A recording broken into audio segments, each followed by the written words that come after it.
So, we have discussed the LP space. We have defined the LP space as follows. Let X S mu this be a measure space where X is a non-empty set of elements, capital S is a sigma algebra of the subsets of X, and mu is a measure on it. Then capital LP space we denote with capital LP X mu, or briefly we can also say write capital LP mu where the p is greater than 0, p is greater than 0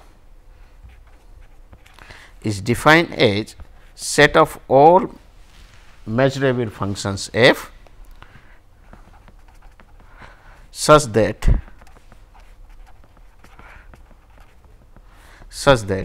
integral of mod f to the power p d mu is finite. So, basically the capital LP space the collection of all such measurable function where integral of mod f to the power p d mu is finite, but with a convention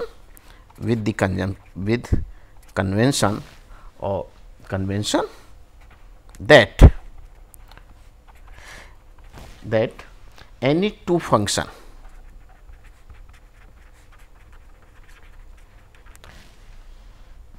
equal almost everywhere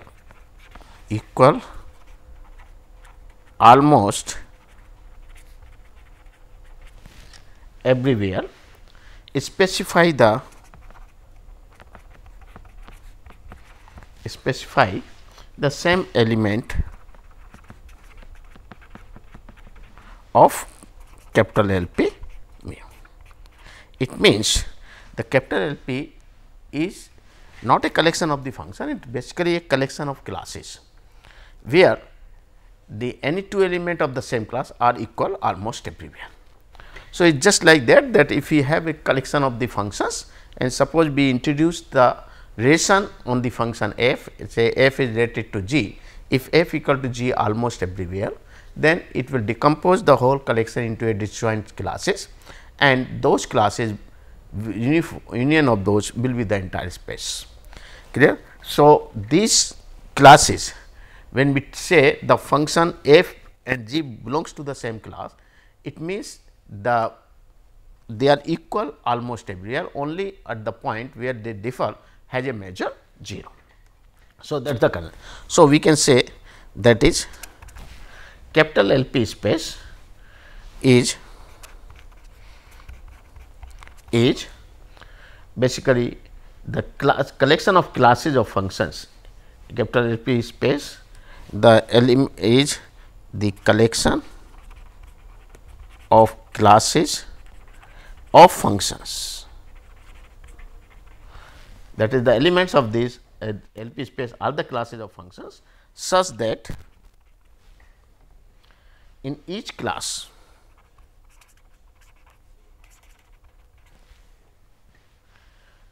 any two functions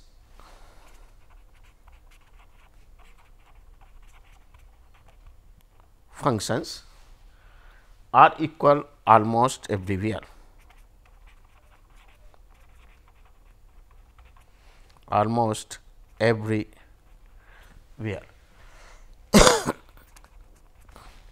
Equal almost everywhere. For example, when we say the 0 element of LM, for example, the 0 element of the LP mu is the class of all functions f where f equal to 0 almost everywhere. So, that way we, but in notation when we say f belongs to LP means f is a measurable function such that this condition hold that it is pth integrable functions for it. Okay. Now, this collection of these classes or the functions, they form the vector space. and under the suitable addition and scalar multiplication. So, we say as a first result or lemma, let f and g belongs to L P mu and let A and B are constant, let A B be constant, be constants, then A plus A f plus B g that belongs to L P mu. Hence, as a consequence we can say, hence capital L P mu is a vector space, okay, linear space. Proof is very simple. Since f and g are the elements of L P mu, so by definition integral mod f power p d mu is finite, integral mod g power p d mu is finite. Okay. Now, we know this relation that if two numbers are there f and g, then mod f plus g we can write it this less than equal to 2 to the power p mod f p comma mod g p. In fact, this is valid for any number a and b. So, this can be written as a plus b to the power p is less than equal to 2 to the power p mod a to the power p and mod b to a when a positive numbers. So, this is 2 and which can be further less than equal to, you can say 2 to the power p mod of a p plus mod of g power p. Now, since f and g belongs to a, so this is finite, this one is finite. Therefore, when you integrate both sides, we see that integral mod f plus g power p d mu is finite. It means, if f is an element of L P, g is an element of L P, then f plus g must be an element of L P. Okay. So, this will be the, and similarly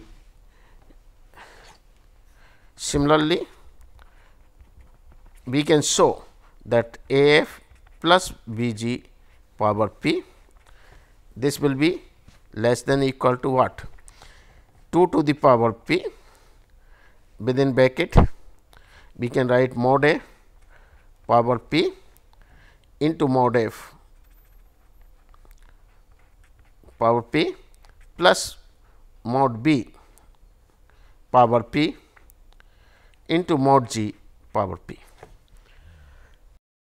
So, again integrate it, we get from here is integral a f plus b g power p d mu is finite, because this is finite, this integration is finite, integration of this is finite. So, a f plus b g belongs to the class. So, a f plus b g belongs to L P. Now, what we told is that L P is the collection of the classes.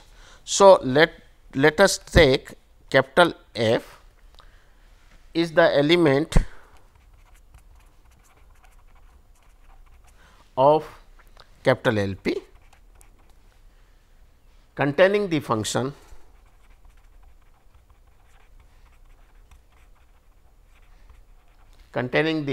f, and capital G is the elements of L P containing the function g.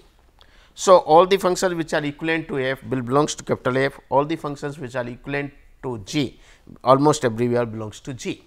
Okay. Then we can easily see that a f plus b g, this elements is contained in a f plus b g, this class is the elements of L P containing the function a f plus b g. It can easily be seen. Therefore, L P mu is a vector space. Okay. We can choose the two classes f and g collection of the class, and then all the elements are equivalent to this F, all the elements which are equivalent to G belongs to G almost everywhere, and then we can write this problem. So, this is a vector space, clear.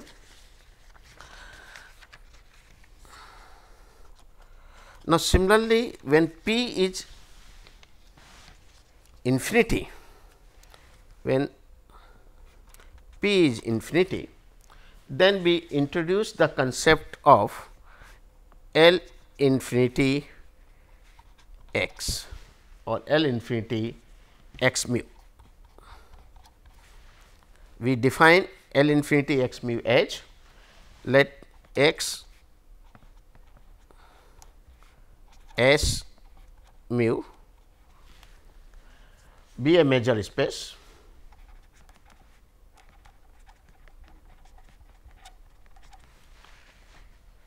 we define L infinity x mu as we define L infinity x mu or simply L infinity mu as the class of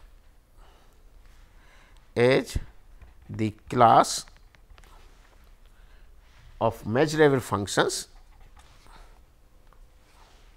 the collection of the classes of measurable functions,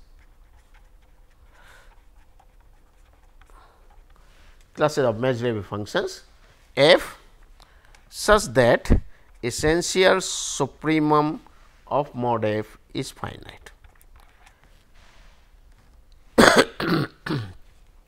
With the convention, with the same convention as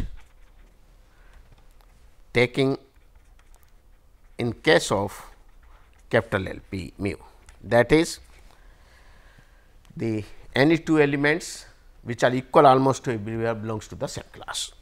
So, that is the condition. So, that is capital L infinity x, in short we say it is the class of measurable function f such that essential supremum of mod f is finite. Okay. We have discussed the essential supremum already earlier, that is the infimum of alpha such that f is less than equal to alpha almost everywhere is the essential supremum of mod f. Okay. Mod f is less than equal to alpha. So, this further this is also a vector space over here. This also is a vector space. L infinity x mu is a vector space over the real numbers.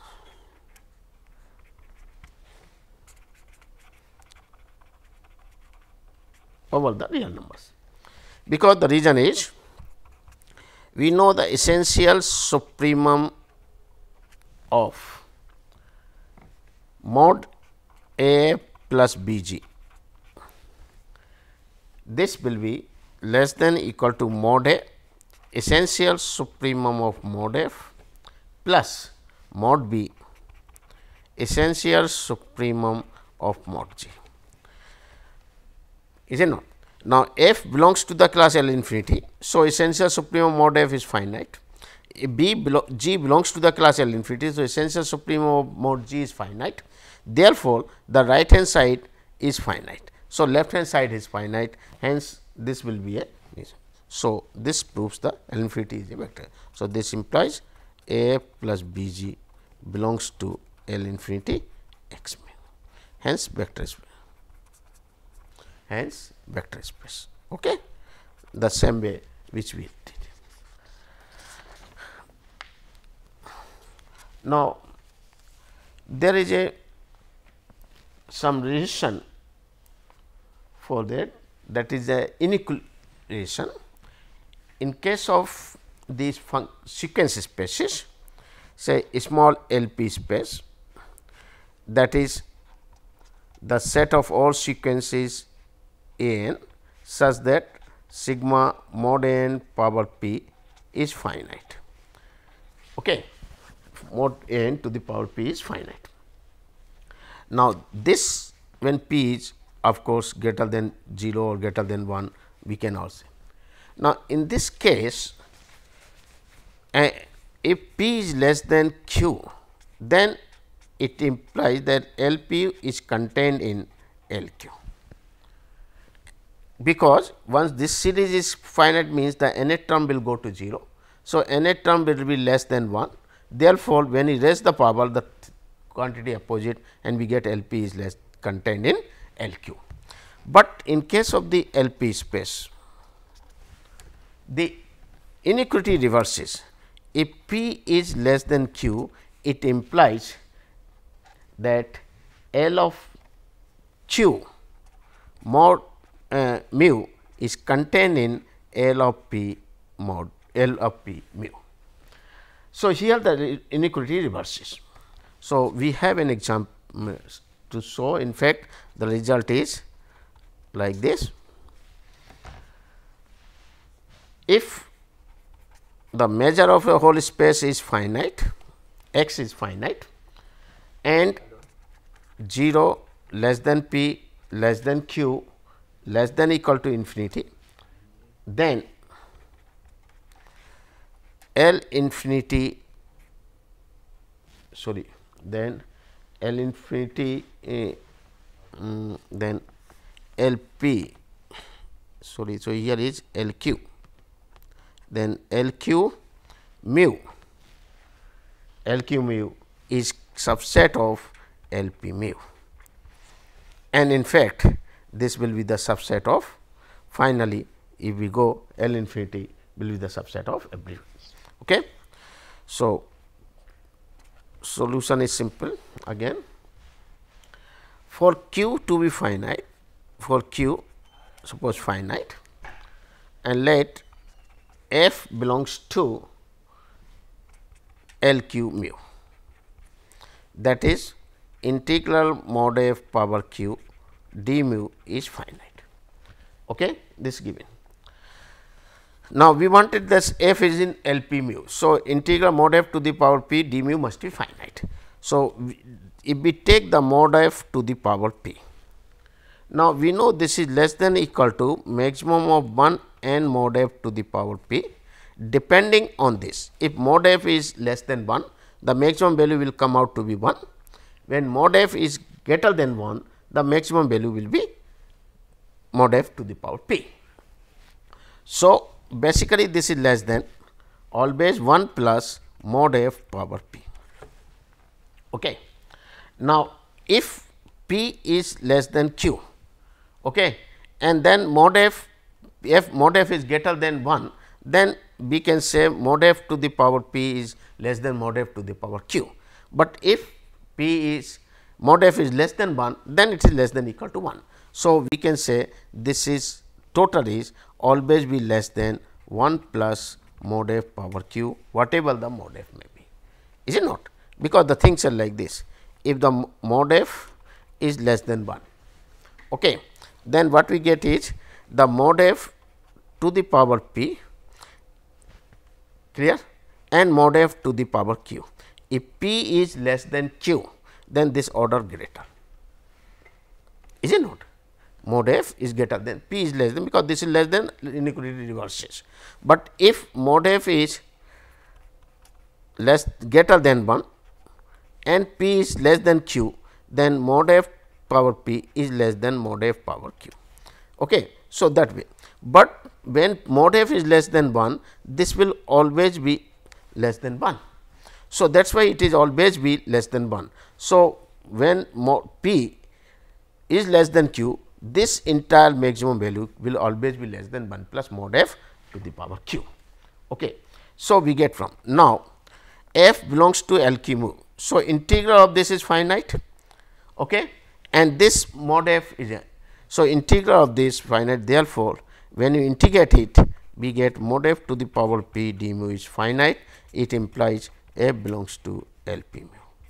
So, f belongs to LQ mu implies f belongs to this. It means LQ mu is contained in LP mu. Okay. Now, in case of q to be infinity, if q is infinity, then what happens is that mod of f power p which is less than equal to essential supremum mod f raised to the power p almost everywhere, is it not? Now, if f belongs to L infinity mu, it means this is finite. So, this has to be finite.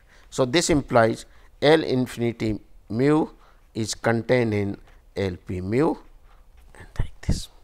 So, this follows the results. Okay. So, we get the things. Is it okay? Now, just like in capital L, small L p space, we have derived few results like this inequality, like Holder's inequality and Minkowski inequality.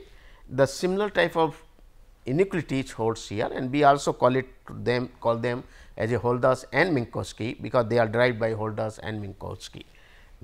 So, let us see the various type of inequality for our space. Okay. So, before going this first inequalities of Holder's and Minkowski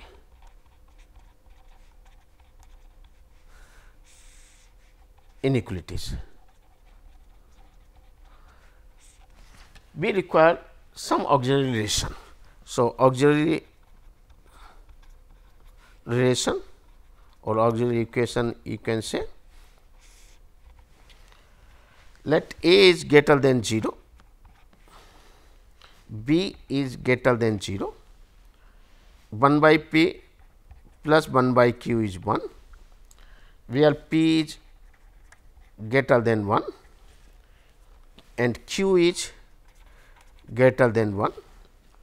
Then A to the power 1 by P into B to the power 1 by Q is always be less than equal to A by P plus B by Q.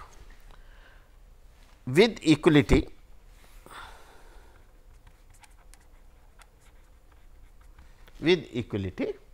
if and only if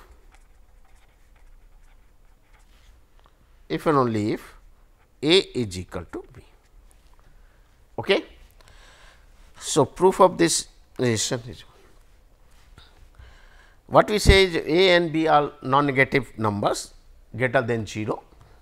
In fact, if 1 is 0 means automatically it is obviously 2, and P and Q are conjugate number, 1 by P plus 1 by Q is 1, then P and Q are both are greater than 1, then this relation holds.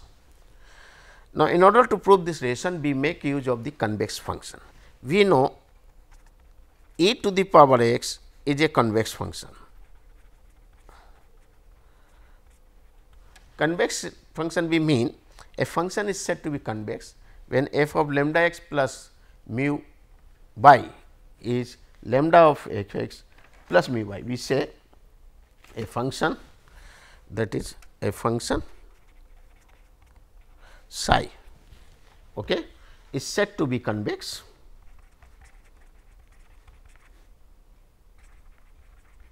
a convex function if for any non-negative numbers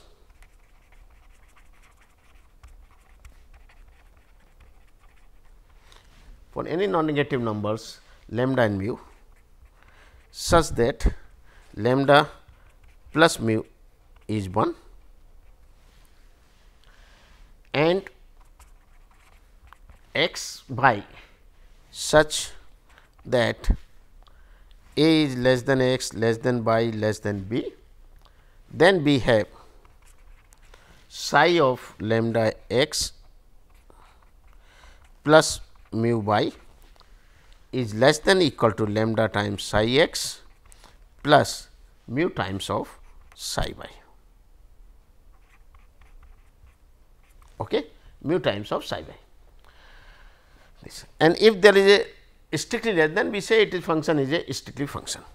So, this is the definition of this, and in this one result which is also true, that if a function is differentiable function, a differentiable function psi is convex on the open interval say a b, convex on the open interval if and only if and only if psi dash means first derivative of psi is a monotone increasing function, monotone increasing function, monotone increasing function, and if psi double dash exist on the interval a b, then psi is convex if and only if psi double dash is greater than or equal to 0 on this interval a b. So, this is the criteria to test the whether the given function psi is convex or not. If it is a differentiable function, the first derivative must be a monotonic increasing function, or if the second derivative also exists, then second derivative will be greater than or equal to 0. E to the power x is a convex function, because it is a differentiable function. When we go for the first derivative, the e to the power x derivative is e to the power x, which is increasing function when x 1 is greater than x 2, e to the power x 1 is greater than e to the power x 2, obviously true, and second derivative comes out to be positive. So, e to the power of x is a convex function. So, let us say e to the power x is a convex function. Now, use this convex property of e to the power x to derive the relation which we needed. The relation is a to the power 1 by p plus b to the power 1 by q is less than or equal to this. So, consider this one to prove the relation a to the power 1 by p, b to the power 1 by q is less than a by p, b by q, this relation. So, start with this each exponential of logarithmic of this term, okay, because exponential log they are inverse functions. So, it will not affect the expression will remain a to the power 1 by p, b to the power 1 by q. But the advantage of doing this thing is we can write expression exponential log a by p plus log b by q. Now, exponential function is a convex function and 1 by p plus 1 by q is 1. So, basically we have the lambda of x plus mu of y. So, by exponential property 1 by p will be taken outside and we get exponential log a plus 1 by q exponential log b, and log a exponential will and log gets cancelled, and basically you are getting a by p plus b by q. So, what we get it from here is that this exponential property. So, it is less than or equal to. So, you are getting finally a by p plus b by. It means this term a to the power 1 by p, b to the power 1 by q is less than or equal to a by p plus b by q holds for any a positive, b positive, and that proves the reduction. Now, when the equality holds, in case of the equality, what happen is we need the equality sign here. So, for equality sign log a must be equal to log b.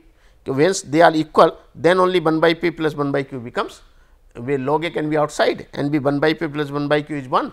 So, if log a equal to log b, the equality holds, and vice versa also. But log a equal to log b means a must be equal to b, a must be equal to b. So, this will be true or okay. Hence, this completes the proof. Now, using this inequality, we can now derive our Holder's inequality. So, Holder's inequality.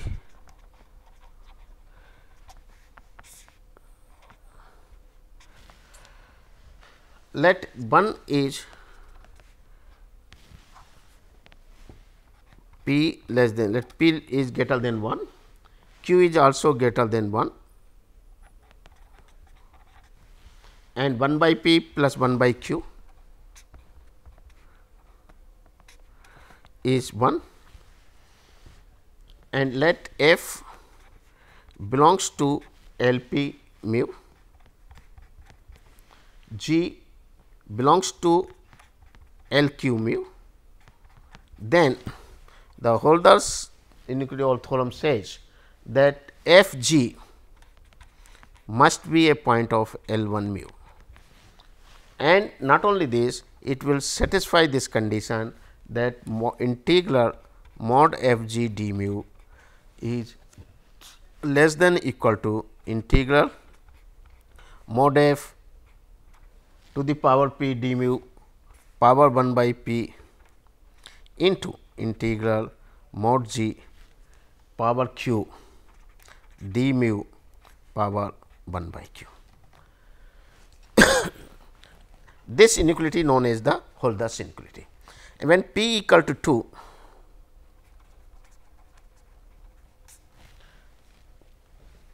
remark, when p is equal to 2 equal to q, the inequality is known as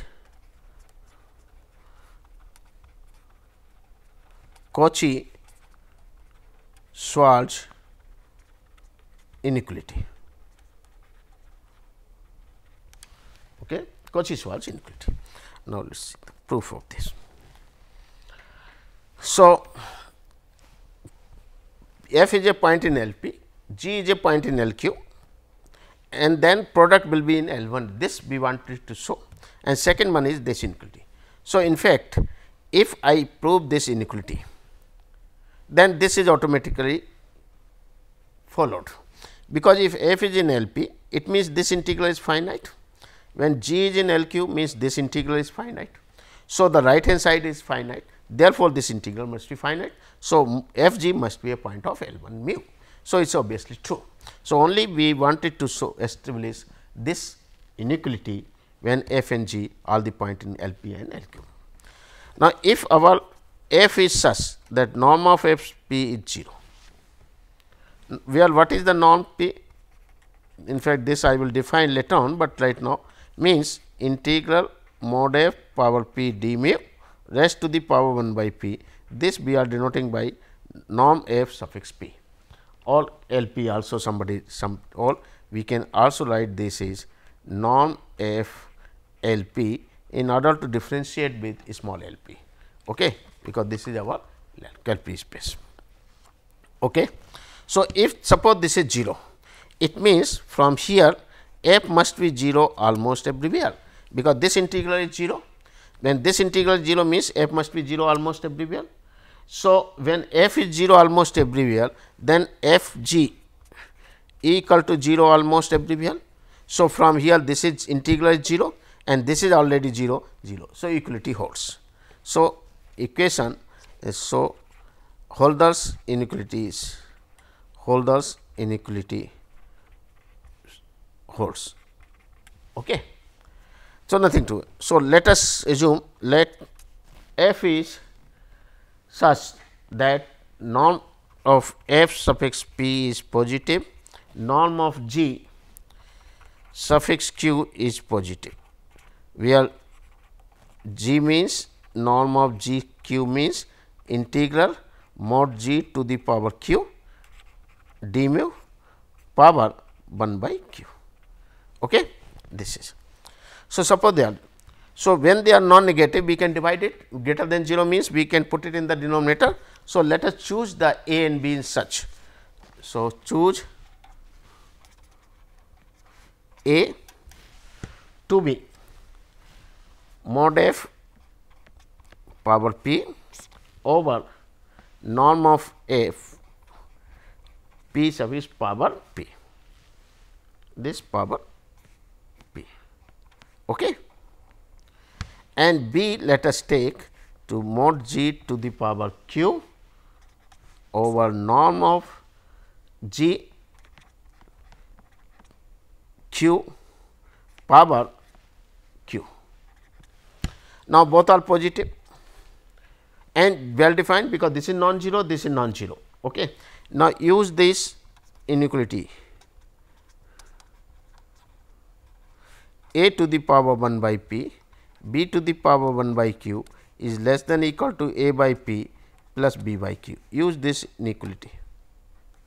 So, if we put these values, what we get is mod f g, because f and g power gets cancelled, divide by norm of f p into norm of g q,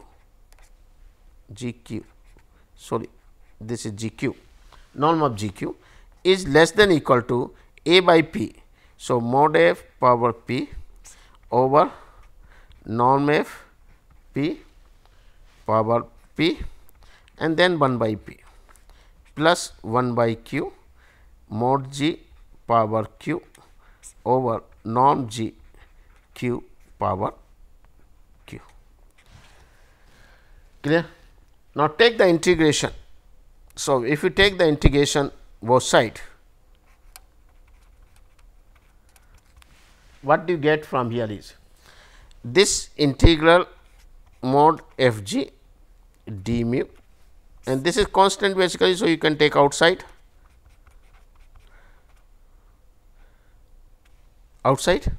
and this is less than equal to, when you integrate mod f to the power p.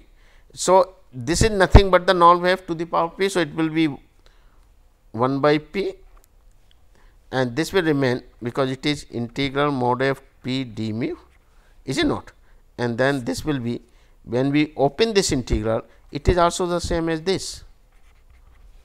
Similarly, 1 by q integral mod g to the power q d mu, and this is also same as d mu.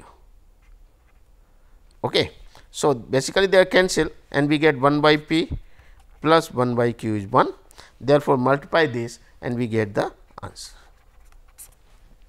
So, integral f g is less than equal to norm f suffix p, norm q suffix p, and that is the same as this. Okay. So, we proves this Holder's inequality. Now, when does this equality holds? So, we get from here integral mod f g d mu is less than equal to integral mod f d mu power 1 by p into integral mod g q d mu power 1 by q. Okay. So, Holder's proof. Now, the question, when the equality holds? When does equality hold? So, in order to get the equality, we need this equal, means basically this is equal and this equal means we need the equality of this. So, for equality of this, we require A is equal to B. So, equality holds only when A is equal to B, is it not? And when A is equal to B, almost everywhere this was the A equal to B. So, A means mod f to the power p by norm of f suffix p power p equal to mod g power q divided by norm of g q power q almost everywhere, and that will give you the condition that mod f some constant times s f to the power p plus a constant times d g to the power q equal to 0 almost everywhere. Because just you take this constant, divide, multiply this multiplies, so becomes s, and this minus, and this becomes t becomes minus of this equal to almost everywhere. So, this is the necessary and sufficient condition for this equality holds. In fact, it is the if and only if and only if. Okay. So, here we get this. The another inequality which we also have, the Minkowski inequality. So, second is Minkowski inequality.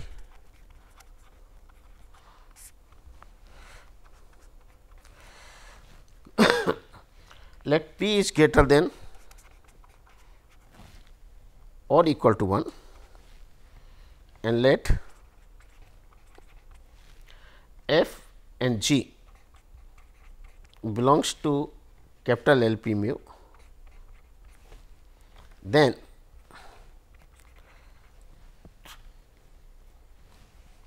integral mod F plus G to the power P d mu power 1 by P power 1 by P, this will be less than equal to integral mod F power P d mu raised to the power 1 by P plus integral mod G power P d mu raised to the power whole raised to the power 1 by P.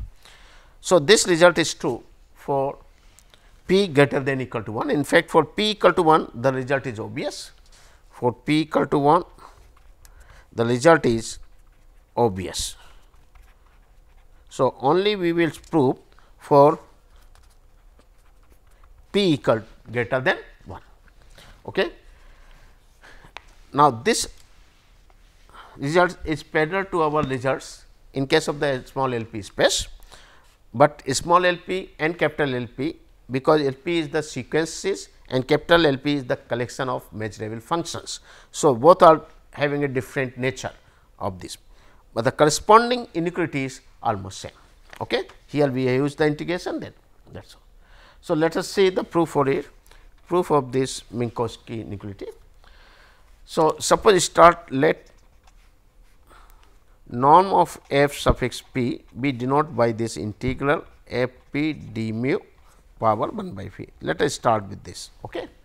When p is greater than 1, then consider norm of f plus g p and raised to the power p.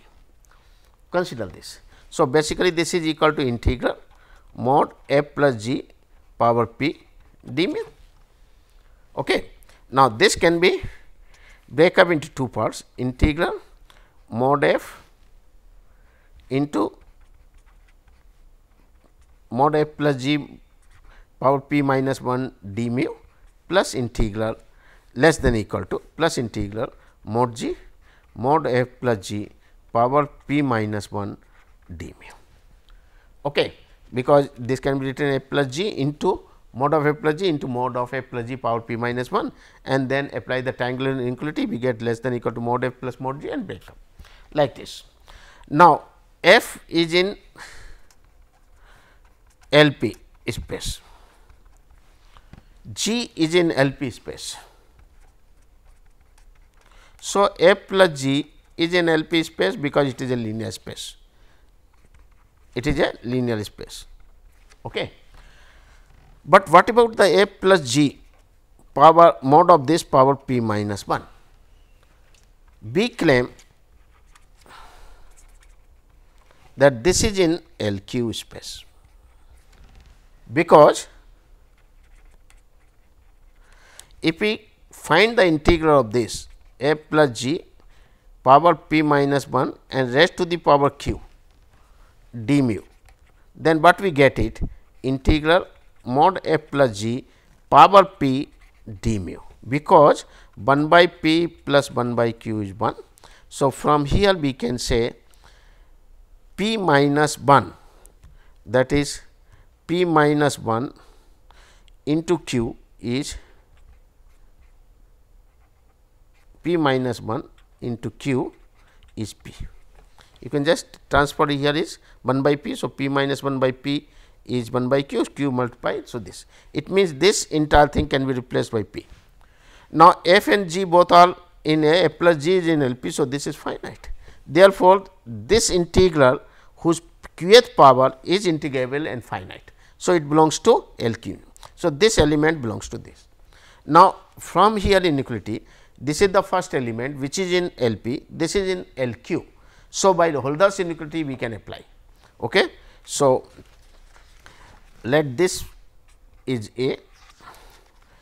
So, from A, in A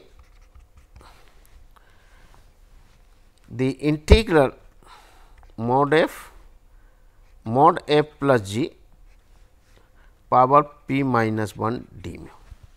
Apply Holder's inequality.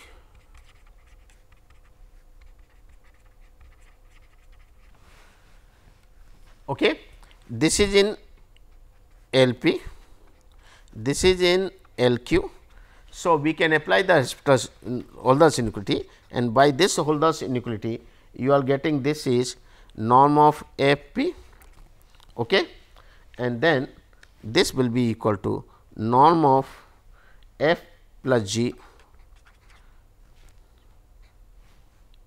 power p minus 1 norm of q, is it not?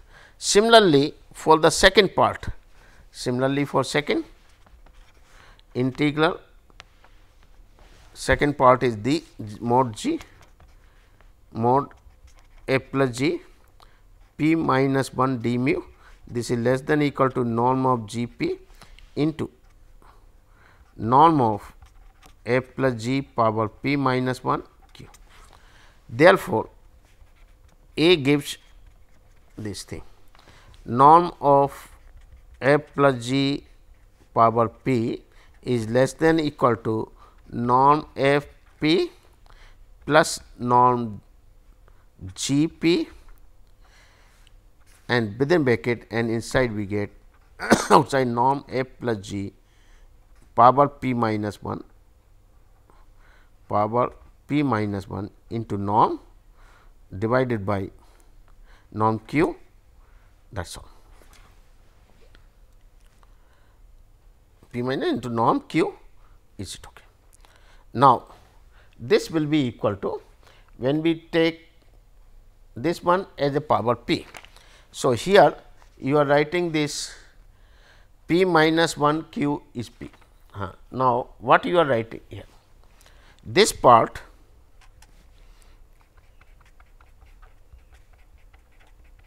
is okay, this is okay. Now, if I open this part, what you get?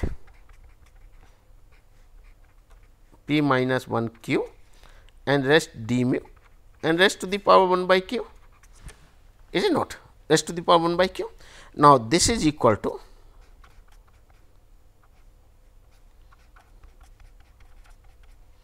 p, and then now p minus 1 into q is p, p minus 1 into q is p, that we have already seen. So, this will be equal to p minus 1 is q. So, this will be equal to integral p d mu power 1 by q. And what is this? This is basically what? Integral f plus g power p mod of this power p, is it not, d mu, that is all, because if power p will get cancelled. So, you are getting this. So, this is less than equal to this. Now, here this will carry. So, if we take it from here, then we get integral mod f plus g power p d mu raised to the power 1 minus 1 by q is less than equal to norm f p plus norm g p. Okay. And now, 1 minus 1 by q is 1 by p, this is 1 by p. So, basically this is the norm of f plus g p, which is less than equal to norm f p plus norm g p, which is the Minkowski inequality. Okay. So, this completes the idea of the Minkowski inequality. Okay. Then again the equality holds when p is 1 and otherwise that part. So, that can be seen. So, okay. So, this will be 8, 9. Okay. Now, there are some results more which is interesting. The result is, if f belongs to L 1 mu and g belongs to L infinity mu, then f g belongs to L 1 mu, and norm of f g under the L 1 norm is less than equal to norm f 1 f under L 1 norm into norm g under L infinity norm. The reason is simple, because this is mod g is less than equal to essential sup of mod g almost everywhere. Therefore, mod of f g is less than equal to mod f into essential supremum of mod g almost everywhere. Hence, when you take the integral, you get the. Now, the lastly we say we can introduce the concept of the norm on L p mu as if f belongs to L p mu, then the norm of f p is defined as the integral f power p d mu power 1 by p when p is greater than 1. This is the norm, and it satisfies all the condition of the norms. One can verify using the Minkowski inequality, you can prove the Tangler inequality. And further, the metric on L p can be introduced also, that d of f g is equal to norm of f minus g L p now, and all the property of the metric is there. So, capital L p under this becomes a metric space also. Capital L p under this norm becomes a norm space, okay? And in fact, it is a Banach space, that one can prove it. That is all. Thank you very much. Thanks.